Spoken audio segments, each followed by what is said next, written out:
Venované všetkým, ktorí sú s nami. Yeah. Toto je kontrafakt. Ja hovorím, čo chcem, kedy chcem a kde chcem. Skurvené médiá.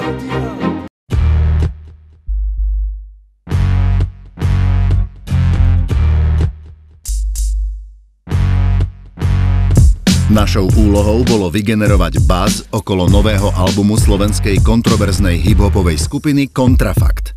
Tá je známa tým, že nadáva nielen v textoch, ale aj svojim fanúšikom. Aj napriek tomu, alebo práve preto, ide o jednu z najpopulárnejších skupín na Slovensku. Toto spravil jej frontman, keď dostal cenu za najlepší hip-hopový album roka.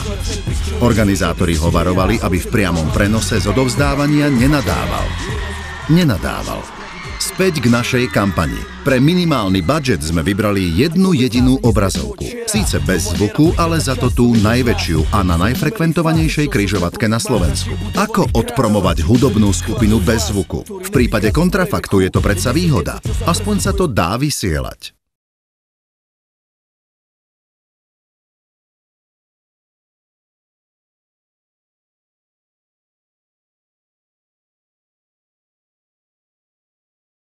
Na obrazovke sme video premietali 2 týždne. Kontrafakt tak mohol denne pohoršiť až 80 000 ľudí.